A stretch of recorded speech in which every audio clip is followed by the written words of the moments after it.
सोलापुरातील सोनम वांगचूक समर्थन समितीच्या वतीनं सोमवारी 20 जुलै रोजी पूनम गेट इथं धरणं आंदोलन करण्यात येणार आहे।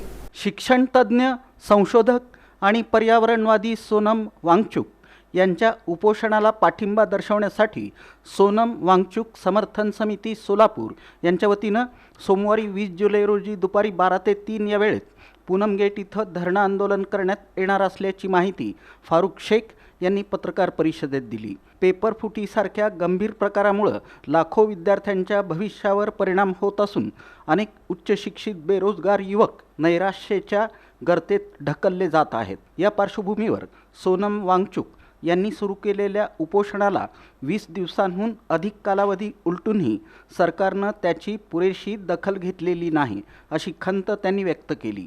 दिल्लीतील जंतर मंतर इथं सोनम वांगचूक यांच्यासह अनेक विद्यार्थी नेते उपोषणात सहभागी असून देशभरातील युवक आणि विद्यार्थ्यांचा या आंदोलनाला वाढता पाठिंबा मिळत आहे।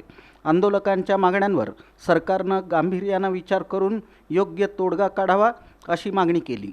सोलापुरातील धरणे आंदोलनाचा उद्देश विद्यार्थी, युवक आणि नागरिकांमध्ये जनजागृती करणं तसंच पेपर फुटी आणि विद्यार्थ्यांवरील अन्यायाविरोधात आवाज उठवणं हा असल्याचं समितीनं स्पष्ट केलं।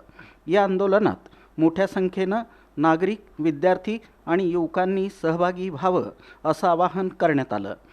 की सरकार कित्येक शेतकरी मेले, अनेक शेतकरी मरत आहेत, आंदोलनामध्ये मरत आहेत, विद्यार्थी मरत आहेत, परीक्षा म्हणजे पुढे ढकलण्यात आली तेव्हा विद्यार्थ्यांनी सुसाईड केले, फाशी घेतले, असे प्रकार होत असतानाही सरकारने लक्ष दिलेलं नाही।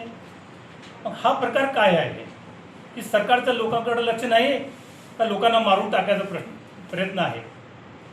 म्हणून जे वांगचूक साहेब आज दिल्लीमध्ये जंतर मंतरवर उपोषण करत आहेत त्यांना पाठिंबा दर्शवण्यासाठी आणि सोलापूरच्या विद्यार्थ्यांमध्ये लोकांमध्ये जनजागृती निर्माण करण्यासाठी हे आम्ही आंदोलन 20 तारखेला आपल्या पूनम गेटवर दुपारी 12 ते 3 या वेळेत धरणे आंदोलन व निवेदन देणार आहोत। या पत्रकार परिषदेला सच्चिदानंद भटकर, अशोक आगावणे, कीर्तिपाल गायकवाड, सविराज चंद्रेकर, टी ए लोहार, संतोष धोत्रे आदी उपस्थित होते।